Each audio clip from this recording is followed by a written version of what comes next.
മലങ്കര മെത്രാപ്പോലിത്തയായിട്ട് പിന്നെ ദീവന്നാസ്യോസ് മൂന്നാമൻ വരികയാണ്. ദീവന്നാസ്യോസ് രണ്ടാമന്റെ കാലഘട്ടം തീരുമ്പോൾ ദീവന്നാസ്യോസ് മൂന്നാമൻ വരുന്ന 1818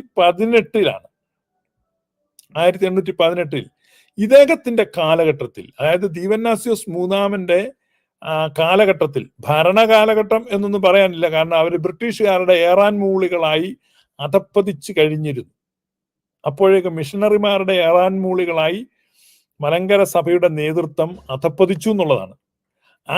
അന്നത്തെ ആ അധപ്പതനത്തിൽ നിന്ന് ഇന്ന് വരെ കരകയറുവാൻ ഇവർക്ക് സാധിച്ചിട്ടില്ല. ഈ മലങ്കര നസ്രാണികൾ ആരുടെയും മുമ്പിൽ മുട്ടുകുത്തിയിട്ടില്ല. ഇപ്പം ഇന്ത്യൻ ഓർത്തഡോക്സുകാരുടെ തള്ളലുകൾ കേട്ട് കേട്ട് നമ്മൾ മടുത്ത് ഏറെക്കുറെ. അവർ മലങ്കര നസ്രാണിയുടെ പൗരുഷം, പിന്നെ നസ്രാണിയുടെ നട്ടല് എന്നൊക്കെ. പക്ഷെ ഈ നട്ടലിലൊക്കെ ഊരി പണയം വെച്ചതാണ്. അത് ആരാണെന്ന് നമ്മൾ പറഞ്ഞു? പി ടി ഗീവറീസ് കശീശായും വട്ടശ്ശേരിയിൽ ദീവന്നാസ്യോസും മെത്രാച്ചനും പണ്ടേ പണയം വെച്ച നട്ടലില് മേൽപ്പണയം വെച്ച് പിന്നെ പൈസ മേടിച്ചു. ഈ മേൽപ്പണയം വെക്കുക എന്ന് പറഞ്ഞാൽ ഓൾറെഡി പണയത്തിൽ ഇരിക്കുന്ന സാധനമാണ്. ഇപ്പം നിങ്ങളുടെ ഒരു 1.5 പവന്റെ മാലയുണ്ട്. നിങ്ങൾ അത്യാവശ്യത്തിന് ഔസേപ്പച്ചന്റെ ബാങ്കിൽ കൊണ്ട് അത് പണയം വെച്ചു. 5000 രൂപ ഔസേപ്പച്ചൻ എണ്ണി തരികയും ചെയ്തു. പിന്നെ നിങ്ങൾക്ക് വീണ്ടും കുറച്ച് പൈസയ്ക്ക് ആവശ്യം. ഔസേപ്പച്ചന് മുറ്റത്ത് തലേ ചൊറിഞ്ഞ് നിൽക്കുക. ഔസേപ്പച്ചൻ എന്നാ വന്നേ? അച്ഛൻ പൈസയ്ക്ക് ആവശ്യം വന്നു. ഉരുപ്പടി വല്ലതും ഉണ്ടോ? അപ്പൊ ഉരുപ്പടി ഇവിടെ ഇരിക്കുന്ന ഇപ്പൊ സ്വർണ്ണത്തിനൊക്കെ ഇച്ചിരി വില കയറിയല്ലോ, ഞാൻ വെച്ചപ്പം നിനക്കിപ്പോ എത്ര വേണം? ഒരു 2000. അപ്പൊ അത് നോക്കി എത്രയുണ്ട്? 5000 കൊടുത്താ 1.5 പവന്. അപ്പൊ ഒരു 2000 കൂടെ കിട്ടുമോ? അത് മേൽപ്പണയം വെക്കാം. ഓക്കെ, 2000 കൂടെ എന്ന് പറഞ്ഞാൽ പണ്ടേ ദീവന്നാസ്യോസ് രണ്ടാമന്റെ കാലഘട്ടത്തിൽ ബ്രിട്ടീഷുകാർക്ക് പണയം വെച്ച മലങ്കര നസ്രാണിയുടെ സ്വാതന്ത്ര്യത്തെയും ആത്മാഭിമാനത്തെയും കൽക്കട്ടയിൽ കൊണ്ട് ഒന്നുകൂടെ പണയം വെച്ച് ചില്ലറ മേടിച്ചുകൊണ്ട് വന്നു വട്ടശ്ശേരി ദീവന്നാസ്യോസ്. അങ്ങനെയാണ് ഈ കോട്ടയം സെമിനാരി സായിപ്പ് സ്ഥാപിച്ച സെമിനാരിയിലെ പഠനത്തിൽ നിന്ന് പിന്നെ ഇപ്പൊ സെറാംപൂരെ പഠനവും സർട്ടിഫിക്കറ്റ് മേടിക്കുന്ന പരിപാടി. യാക്കോബായക്കാരും അതിൽ ഒഴിവുള്ളവരൊന്നുമല്ല. ഒരു ആത്മാഭിമാനവും ഒരു അന്തസ്സും ഇല്ലാത്ത കാര്യമാണ്. നിങ്ങൾ ചരിത്രം പഠിച്ചു നോക്കും. ഞാൻ ചരിത്ര വിദ്യാർത്ഥി എന്ന നിലയ്ക്ക് പറയുന്നതാണ്. അപ്പോ ഈ ദീവന്നാസ്യോസ് മൂന്നാമന്റെ കാലത്ത് 3 സായിപ്പുമാര് കോട്ടയത്ത് വന്നു. ഒത്തിരി സായിപ്പുമാര് വന്നു. പ്രമുഖരായ ഗണനീയരായ 3 പേര് വന്നു. അവരെ നിങ്ങൾക്ക് വളരെ പരിചയമുണ്ട്. 1 Benjamin Bailey, 2 Joseph Fenn, 3 Henry Baker. നിങ്ങൾക്ക് കോട്ടയത്തൊക്കെ ഉള്ളവർക്ക് വളരെ പരിചയമാണ്. Baker Memorial School, Henry Baker. Joseph ഫെന്നിനെ അറിയാം. പിന്നെ കോട്ടയത്ത് സ്കൂൾ സ്ഥാപിച്ചത് ജോസഫ് ഫെന്നിനെ അറിയാം. ബെഞ്ചമിൻ ബെയ്ലിയെ അറിയാം, കാരണം ബെയ്ലിയുടെ പ്രതിമയൊക്കെ കോട്ടയത്തുണ്ട്. എല്ലാവർക്കും വളരെ പരിചയമുള്ള 3 പ്രമുഖ വ്യക്തികളാണ്. അപ്പൊ ഇവർ 3 ഈ സായിപ്പുമാരുടെ മിഷണറിമാരാണ്. ഈ 3 മിഷണറിമാരും നേരെ വന്ന് താമസിക്കുന്നത് കോട്ടയം പഴയ സെമിനാരിയിലേക്കാണ് അവർ വരുന്നത്. സെമിനാരി ഭരണത്തിലേക്ക് അവര് നേരിട്ട് കയറി അവർ അധികാരപ്പെട്ടു. അതിൽ ഒരാള് കോട്ടയം സെമിനാരിയുടെ പ്രിൻസിപ്പളായി, മറ്റേ അദ്ദേഹം സഹമാനേജരുമായി, അപ്പൊ പ്രിൻസിപ്പൽ കം മാനേജർ ആയിട്ട് ഒരാൾ സ്ഥാനമേറ്റു. മറ്റേ ആള് ഇടവക തോറും വിദ്യാലയങ്ങൾ സ്ഥാപിക്കുന്നതിൽ അദ്ദേഹം താല്പര്യപ്പെട്ടു. മറ്റൊരാള് വേദപുസ്തകം തർജ്ജിമ ചെയ്യുക, മറ്റ് വൈദിക ഗ്രന്ഥങ്ങളൊക്കെ തയ്യാറാക്കുക, അക്ഷരങ്ങളിലൂടെ ആത്മാക്കളെ നേടുക എന്ന അതിസാഹസികമായ കർമ്മത്തിലേക്ക് ഏർപ്പെട്ട് പ്രിന്റിംഗ് പ്രസ്സുകൾ കൊണ്ടുവെക്കുകയും അങ്ങനെയുള്ള തർജ്ജിമ, അച്ചടി മുതലായ കാര്യങ്ങളിൽ ചെയ്തു. സെമിനാരിയിൽ സുറിയാനിയും മലയാളവും കൂടാതെ ഇംഗ്ലീഷ്, സംസ്കൃതം, ലത്തീൻ, എബ്രായ ഭാഷകളിലുള്ള അധ്യാപനവും ആരംഭിച്ചു. അങ്ങനെ ഈ മിഷണറിമാര് സുറിയാനി സഭയ്ക്കുള്ളിൽ പരിപൂർണ സ്വാതന്ത്ര്യം അനുഭവിച്ചിരുന്നു. Not the point. അതായത് മിഷണറിമാര് വരുന്നവരും പോകുന്നവരുമായ എല്ലാ മിഷണറിമാർക്കും സുറിയാനി സഭയുടെ പള്ളികളിൽ സർവസ്വാതന്ത്ര്യം അനുവദിച്ചിരുന്നു ആ കാലഘട്ടത്തിൽ.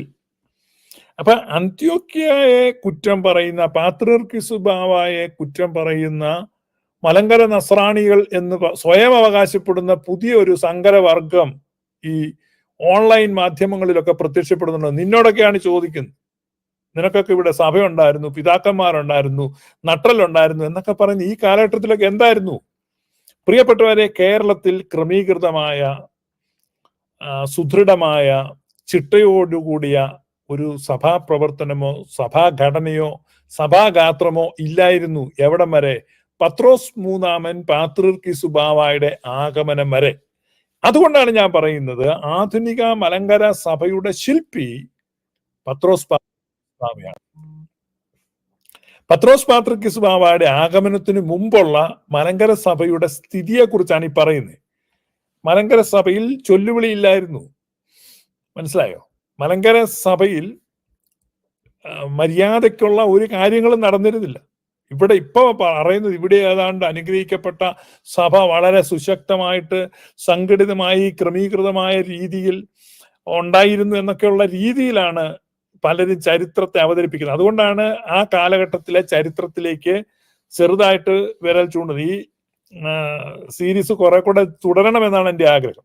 അപ്പോൾ നിങ്ങൾ ശ്രദ്ധിക്കുക, 3 സായിപ്പും, ഒരുപാട് സായിപ്പുമാർ വരുന്ന സായിപ്പുമാർക്കെല്ലാം പള്ളികളിൽ യഥേഷ്ടം വിഹരിക്കുവാൻ, ഇടവകകളിൽ യഥേഷ്ടം സഞ്ചരിക്കുവാൻ, പ്രബോധിപ്പിക്കുവാനുള്ള സ്വാതന്ത്ര്യമുണ്ടായിരുന്നു.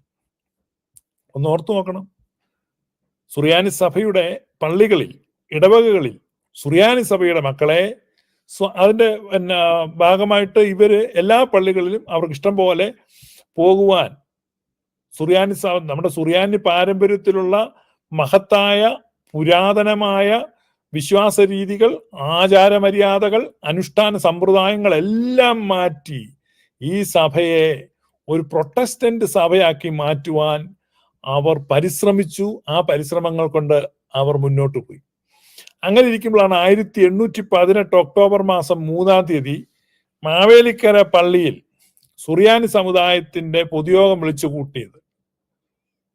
മെത്രാപ്പോലീത്തായും വൈദികരും സംബന്ധിച്ചിരുന്ന ആ യോഗത്തിൽ മുഖ്യ പ്രഭാഷണം നടത്തിയത് ജോസഫ് ഫെൻ എന്ന മിഷനറി സായിപ്പാണ്. ഞാൻ മുമ്പേ പറഞ്ഞ കോട്ടയത്ത് വന്ന ത്രിമൂർത്തികളിൽ ഒരാളായിരുന്ന ജോസഫ് ഫെൻ. ആ പ്രസംഗത്തിൽ അദ്ദേഹം സുറിയാനിക്കാരുടെ വിശ്വാസങ്ങളെയും ആചാരങ്ങളെയും, പ്രത്യേകിച്ച് ദൈവമാതാവിനോടുള്ള ഭക്തി, വിശുദ്ധന്മാരോടുള്ള അപേക്ഷകൾ, അതുപോലെ തന്നെ പെരുന്നാളുകൾ, അതുപോലെ കുർബാന തക്സ, കുർബാനയെ സംബന്ധിക്കുന്ന വിശ്വാസം, ഇങ്ങനെയുള്ള കാര്യങ്ങളെ മുഴുവൻ പരിഹസിച്ചും ആക്ഷേപിച്ചും ഖണ്ഡിച്ചും പ്രസംഗിച്ചു. ഇതായിരുന്നു അവർ അത്രമാത്രം അവർക്ക് ധാർഷ്ട്യമുണ്ടായി. കുർബാന തക്സായും ശുശ്രൂഷാക്രമങ്ങളും പരിഷ്കരിക്കണം, കന്യകമറിയാമിനോടും വിശുദ്ധന്മാരോടുള്ള മധ്യസ്ഥ പ്രാർത്ഥന മുഴുവനും നീക്കണം. അങ്ങനെ അദ്ദേഹം പ്രസംഗിച്ചു.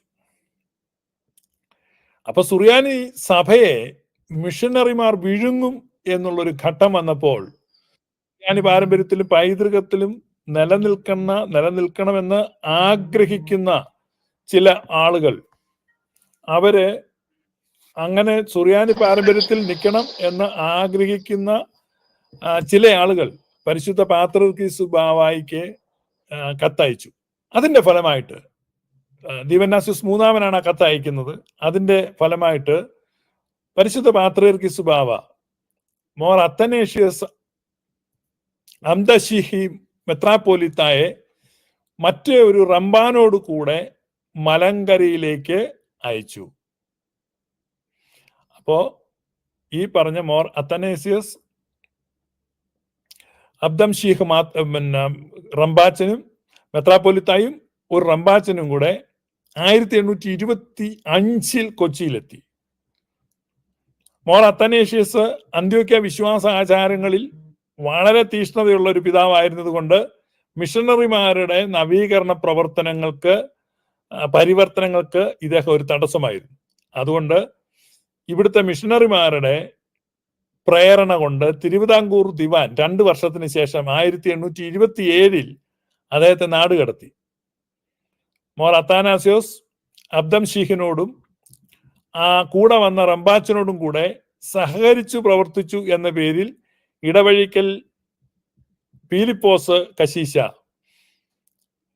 ചെറിയ വെള്ളി വികാരിയായിരുന്ന തെക്കേത്തല ഗീവറീസ് കശീശ, കോനാട്ട് മൽപ്പാൻ എന്നിവർ ചുരുങ്ങിയ കാലം ജയിൽ ശിക്ഷ അനുഭവിക്കേണ്ടതായും വന്നു.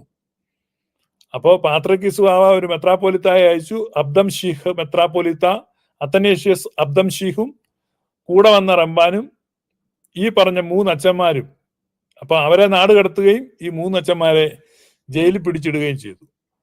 ഇടവഴിക്കൽ ആ ഇടവഴിക്കൽ എന്ന് പറയുമ്പോൾ ആ ഇടവഴിക്കൽ കുടുംബവുമായിട്ട് ചെറിയ ഒരു ബന്ധമുള്ള ആളാണ് ഇപ്പം നമ്മുടെ ഇപ്പോഴും സേവറിയസ് മെത്രാപ്പോലിത്ത എന്നുള്ള പേരിലിരിക്കുന്നത്.